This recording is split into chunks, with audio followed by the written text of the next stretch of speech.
Paige, you want to talk about fool me once and fool me twice? Try fool me 3, 4, 5, 6, 7.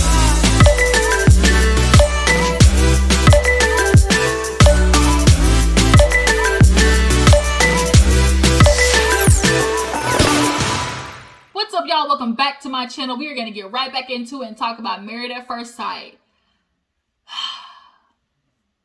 A reset, Paige? A reset? Really, bitch? A reset? I'm done. I'm done. I said this last time. I'm done. Finished, finito. Stick a fork in it. That bitch burnt. Like, I'm done. Paige, I have never seen anybody feel their own delusion like Paige and then blame it on the Lords. No, this ain't God, girl. This is clearly, you know, they say sometimes the devil puts things in front of you that you think you want, like all the things that you asked for, but really is wrapped in a pretty bow, but really it ain't the shit, like what you supposed to have. This is one of them situations, Paige. I'm sorry. This ain't Lord. This ain't God. It look like what you want. It's all a mirage. It is all a mirage. It look like, but then the closer you get, bitch, it is foul. And it's stinking, and Chris is the one rotting up the joint. So let's not waste no time. Go ahead and get into it. There's so much to discuss this episode. If you're new to my channel, go ahead and hit that subscribe button, okay? Don't come here and not subscribe. We don't do that here. And then go ahead and hit that like button as well. Show a little bit of support and love. And just know, you guys, I always appreciate all of the good, you know, love and followings and all that good stuff, okay? But let's go ahead and break this episode down. We open up with Haley and Jacob. Y'all, Haley ain't attracted to Jacob, point blank, period, okay? She is trying to figure out a way to maybe grow the attraction. The 80s shit basically dried that coochie up, and she is like figuring out how can she get back moist in that area. So she's talking to the sister. She asked, like, is there a way that you can become attracted to him? Because he asked one night, and she was like, he asked, and I just like, I genuinely don't know. Like, when I walked down the aisle, like, it was like he was ugly, but you know, he wasn't my type. So Jacob asking, like, I just need to know. So I get how Jacob is, because if you're not touching me, you're not holding my hand, you're not kissing me, any attraction, like, just let me know if you attracted me or not, so I cannot waste my time. So I get where Jacob is coming from in that aspect. And Haley is not doing a good job communicating, or if you want to try and be vulnerable, like expressing that. So with Jacob and Haley, like, she comes home with some clothes one day, like try to like fix things or try to like low-key apologize as well, you know, because of how things have been going so far. And he does a little fashion show, and you know, she really got him some good clothes. Like, I really like the button up, the long sleeve duotone shirt. Like, he looked good. He got a nice body shape. So, you know, maybe some things can grow from the very first season. If you watch Married at First Sight from the very first season, y'all remember Doug? Remember when she walked down the aisle and was like, who the fuck is this? I can't do it. And here they are now, married on couples cam with like 3 damn kids. So attraction can grow.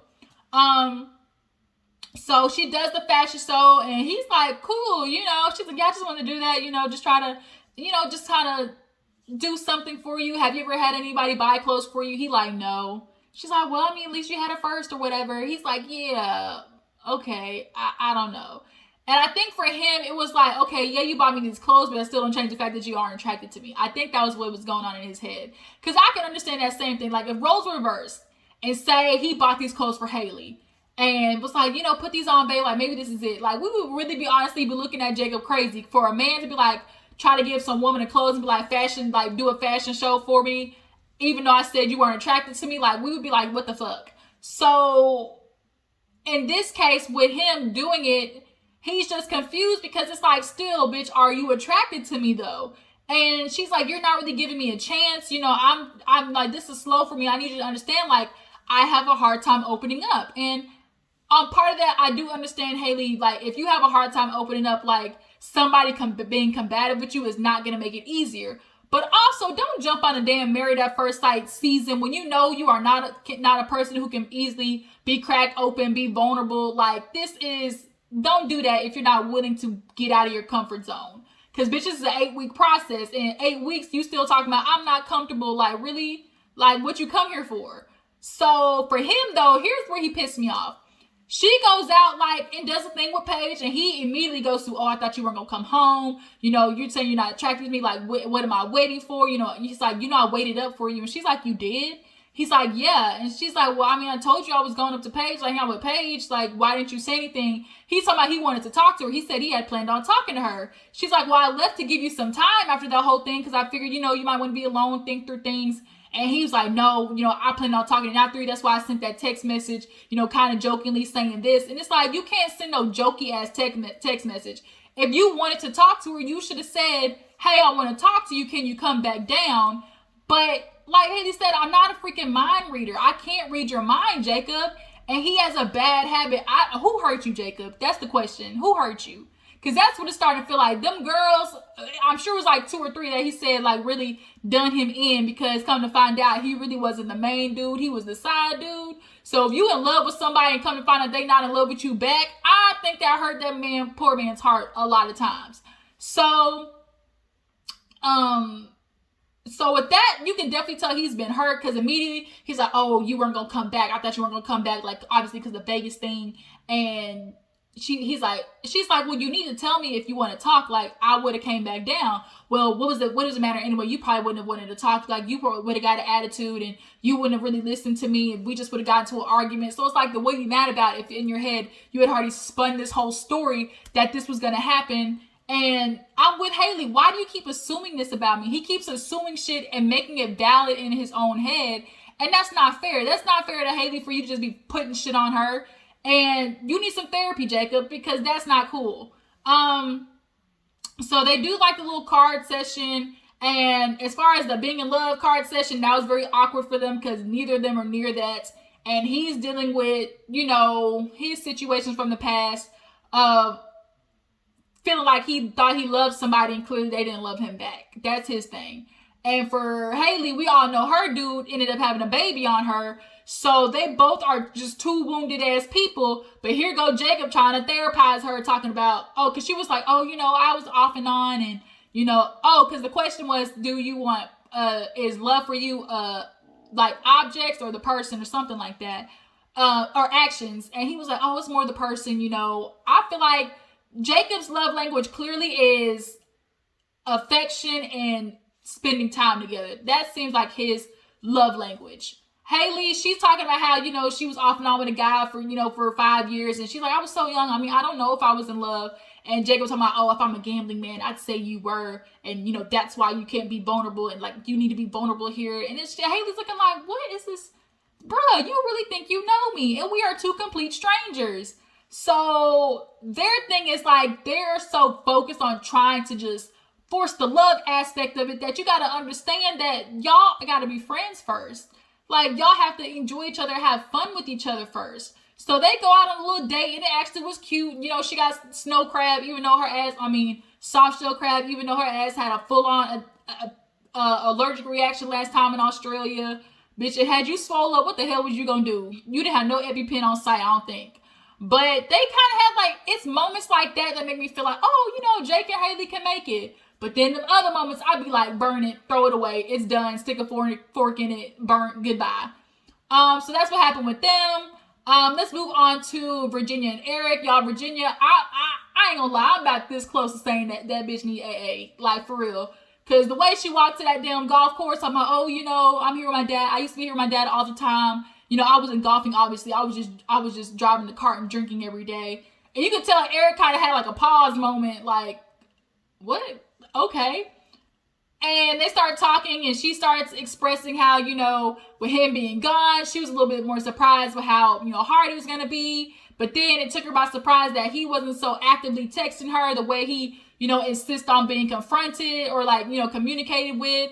And I'm like, Virginia, hold on. Well, we're not like, there's a complete difference. I get what you're saying. But he flies planes for hours at a time. You at the bar drinking, but you got your phone in your pocket and you very well can text. Like, you're not going to be able to compare the two. Him flying, if he want to send you a text message, bitch, that's going to be the last one you get. That's why airplane mode exists. So, as soon as he gets off the plane, I'm sure he's like eating and having to hurry up and fly to the other plane. Like, those are 2 different things.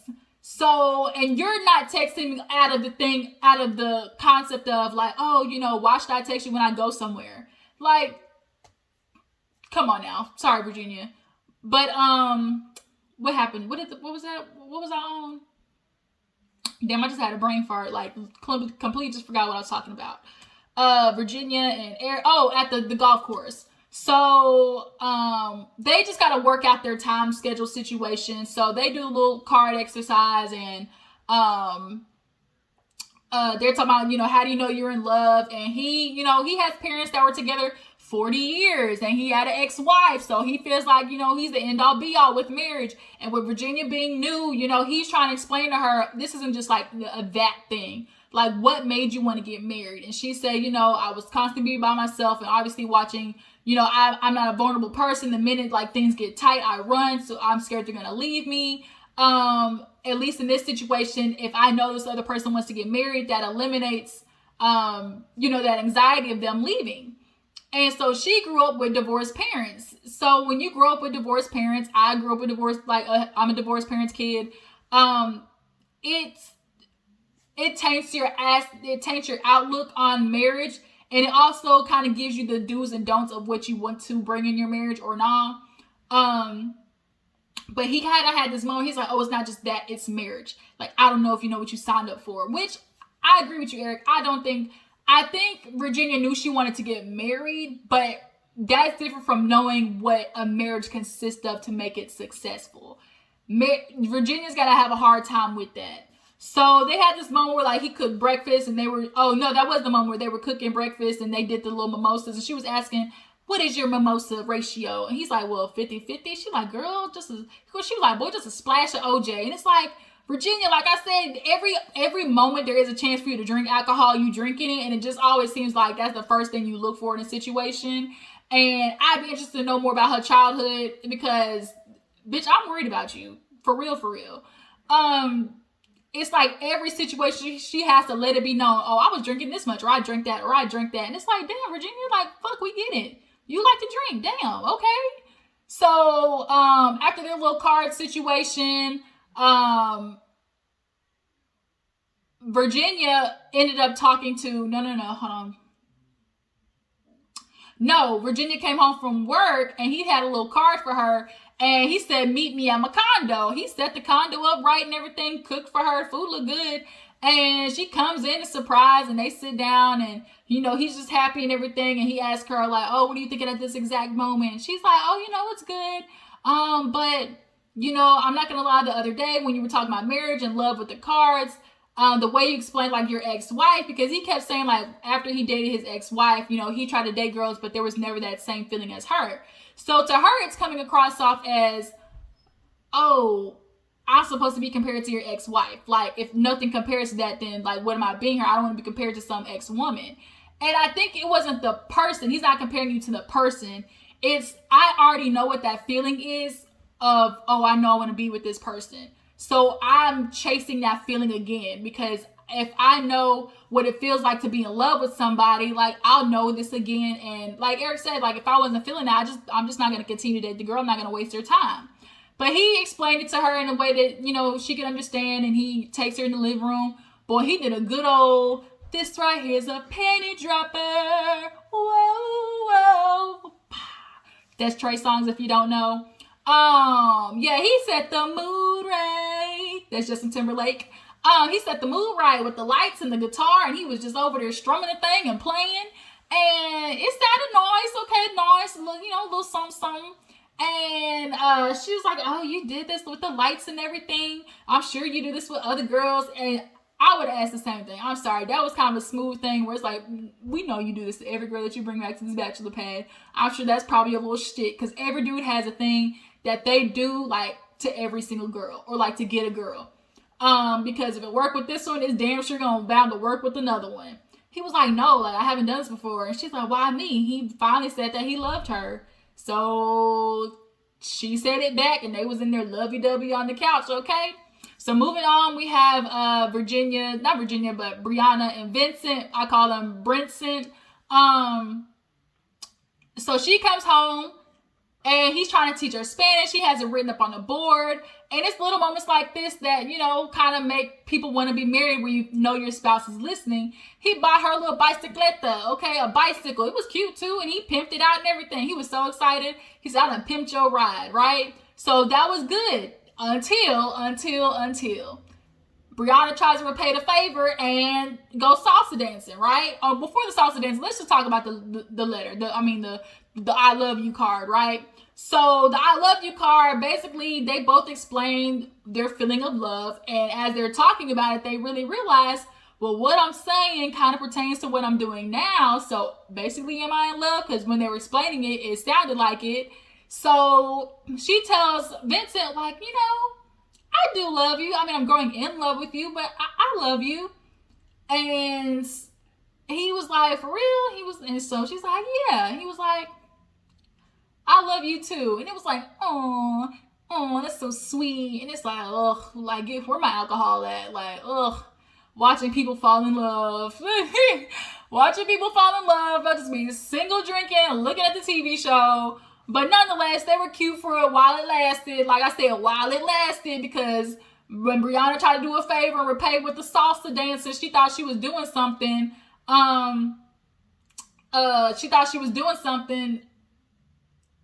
They went, y'all, first of all, Brianna, boy, she's stacked back there. Brianna was a little thin, slim, thick thing. I was like, where did all this ass come from?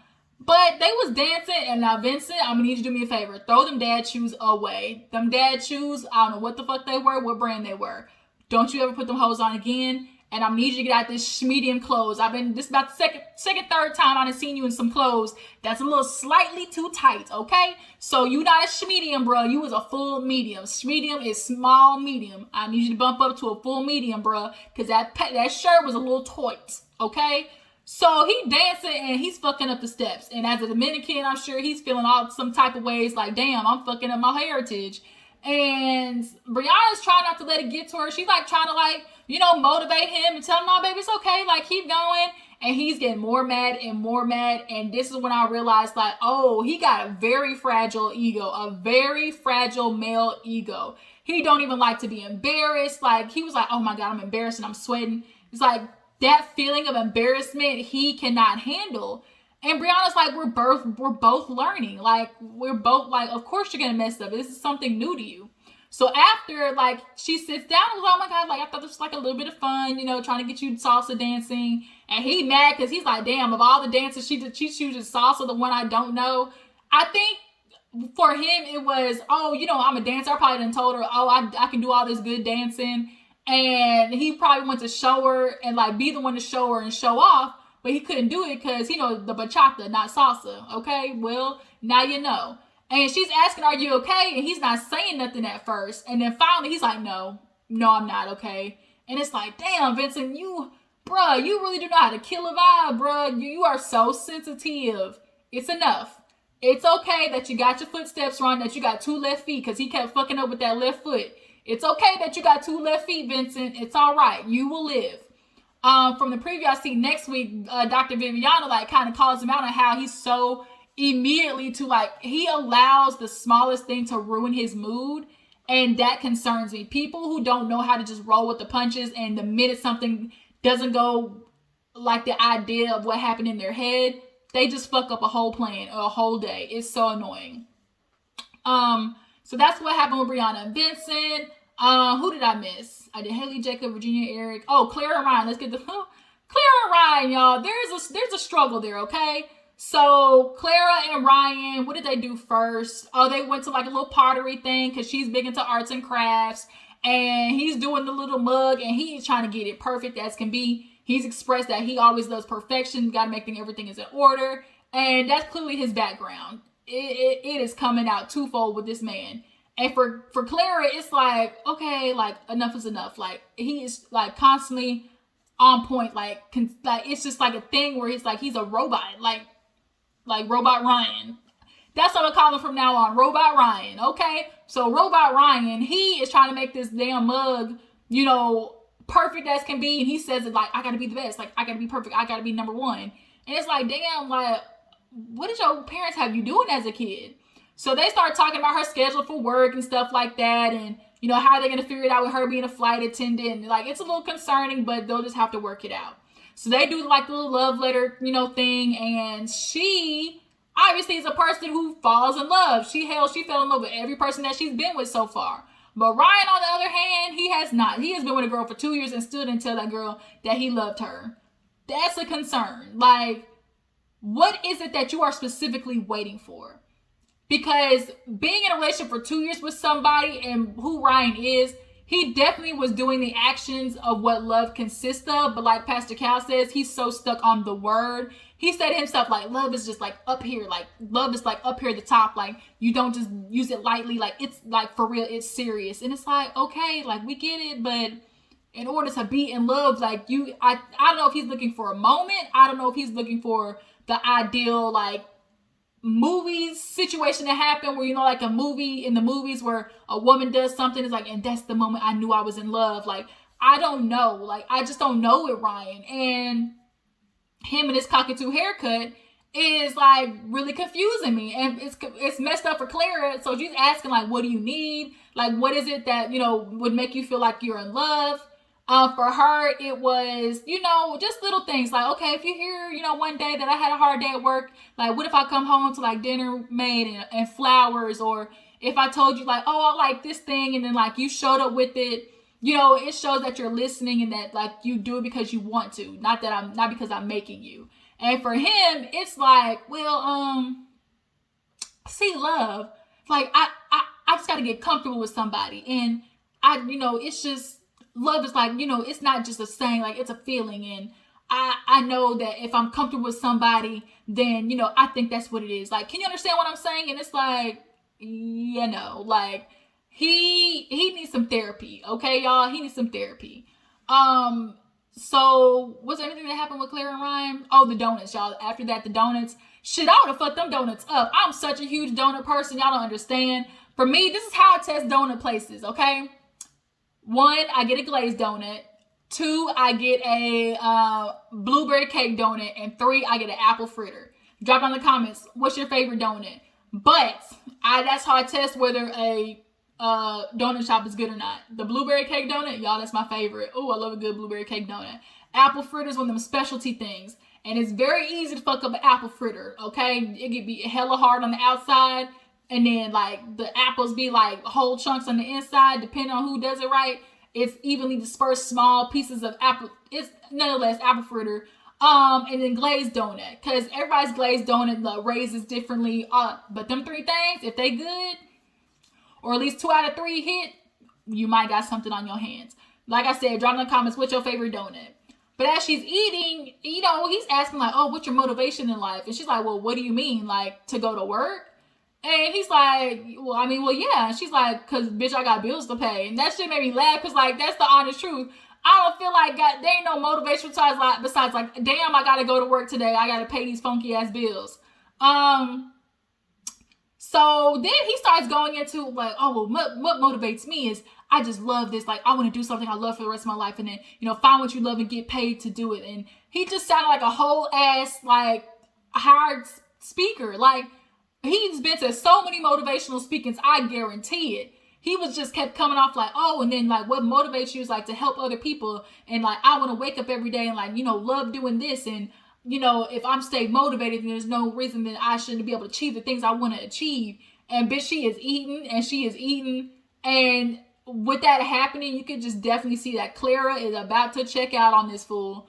And his upbringing is definitely a huge contribution into why Ryan is like this. But she made me laugh because she's like, it was a trap. She's like, oh my God, free donuts as long as you listen to my speaker. And so he was like, well, okay.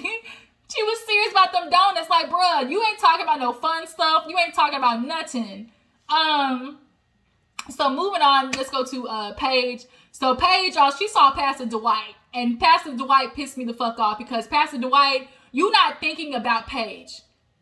As a pastor, you know Chris and everything, and he knows what type of woman Paige is, which is why he called her a diamond in the rough the last episode. He knows Paige is a God-fearing woman who's going to be there for her husband, is going to bear the brunt of, oh, I stay home, my husband's going to be in charge, I will be submissive to him, I'm going to be his rib. He sees that in Paige, and he understands that Chris needs a woman like that. I get it. Paige is a good woman, but what you're not thinking of is you're thinking of Chris and what that achieves for him. Yeah, that might be good for him, but is it good for Paige? That's at the detriment of Paige. Paige getting with him will literally have her 15 years down the line, pregnant with 3 kids, talking about, I done gave this nigga the best years of my life. We know how that story goes. I done gave you the best years of my life. I done gave you the best body of my life. I done been on and popping. I done been on national TV looking like a dumbass idiot for your ass. I got 3 kids by you. Now here I am 15 years later with that bitch across the street, Mercedes, who got your kid, who's coming in here every day feeling like she owns stuff. And here I am having to watch you walk across the street and go pick her over me. Really? Like, I can just see the argument. Like, I just went off on a rant. But that's just like what I can imagine. Giving the best years of your life to that man, Paige, and I'm watching you about to do it. This shit is going to piss me off. But Dwight reveals that Chris was previously engaged. Oh, okay. So he likes this idea of trying to be a husband. And Dwight admitted, he's like, he wants to be a husband. But is he ready to be is another thing. And Chris absolutely is not ready to be. He is not. She kind of, because he definitely asked Paige, like, if Chris were to come back to you, like, what would it be? Like, are you just completely checked out? He was trying to test the waters, right? Paige is like, look, fool me once, shame on you, fool me twice. I said, okay, Paige. Okay, maybe you on to something. Maybe you finally put your foot down. Bitch, I should have known. Fool me twice. Girl, you about to be fooled 3, 4, 5, 6, 7, 800 times. Because after, they do like a little pool party and all the, the couples come over. And the girls talk to Paige and she's filling them in on Mercedes and, how she decides to withdraw herself and she don't think that, she's pregnant. Now, the pastor told her, pastor told Paige, like, look, I told Chris, like, you need to end your previous stuff, your previous relationships. Don't allow them to get in the way. And sure enough, that's what happened. She explained to him how she don't think that old girl's pregnant because Chris told her, oh, a month from now, we'll be able to check it. And it's like, well, if she's 7 weeks pregnant, she'll be able to tell. Like, so did old girl find out and then say she was pregnant? Or I'm trying to put my thinking cap on. Like, did he just say she was pregnant so he could get out the marriage? But you can't just cut off a bitch who wants to be dummy invested. And dudes will try to attempt to cut off girls. But if she shows herself to be a dummy, then they will keep her. So she tells her friends at the pool party, like, I just pulled myself out of it, but then plot twist, he texted me wanting to talk. And her friend's like, oh shit, here we go with Paige again. It's like, Paige, let that shit go. Like, girl, let it go. And everybody's annoyed because it's like, when you watch your friend be that dumb bitch, oh my God, you see what he did to me. And here we go. I can't believe I put up with this nigga for this many years. And as a friend on the phone, you sitting there like, yeah, okay, girl, leave his ass. I'm going to do it. I promise I will. 3 days later, he came back, girl. He apologized. He told me he loved me. And as a friend, you like, really, bitch? Like 2 days ago, you just told me you was done with this nigga. Really? So, sure enough, here she goes running back to Chris. And he sits down. Hey, Paige. He does this smile. Like, I know y'all seen it. It's that smile he does. And he does it to try and break Paige. Like, because he knows when he smiles, she smiles. And she tried to keep herself from doing it in the beginning. But it worked towards the end because he gave her that sob story of, I think I'm going to fall in love with you and think I'm going to be happy. And how am I supposed to do that and have a son, with the mother of my child and not be there? And it's like everybody has told you multiple times. The only way you're not going to be in your child's life is if you choose not to be and you don't end up going there. Like, Chris, shut the fuck up with that lie. But before he did all that, he tried to say, Paige, I don't got no new revelation. I was mad at you last week, but not this week. I'm good with you, but I don't got no new revelations. So she's like, what the hell did you call me here for? Now you just playing with my motherfucking emotions. Bye, Chris. But now by the time the commercial break came back and I came back to sit down after the bathroom, she was sitting there talking about, I appreciate you telling me that. Like, so what do you want? Like, what did you want from me? And she kept asking that. Well, what do you want? Like, basically, she was just trying to lure out of him what she's been wanting to hear, which is, Paige, I'm going to do this damn thing with you. Sure enough, he gave it to her. But you see how it's never him answering that question. He always turns it back on Paige. He asked her, well, what do you want? Like, what do you want to do, Paige? I wanted you to give us a chance. You want a nigga to give you a chance that fucked you twice, then tells you he's not attracted to you, then tells you he got a baby on the way, then he's got a fiance that's 6 weeks pregnant, but y'all been in this damn process already for 10 weeks. Then he comes back to you and says that, oh, he still loves his fiance and he can't do this with you. Then all of a sudden, you're my wife, I promise, that put you before everything. Then I'm gonna go take a flight to Chicago, come back home, then tell you I'm still not attracted to you. I want to be with the baby, the mother of my child, and I don't want to be with you. Like, you really trying to say give that nigga a chance? And he did that smile. And she fell for that shit. So, oh, we should just reset. We should reset. What the reset? Girl, this is not Pac-Man. This is not no game. You just reset.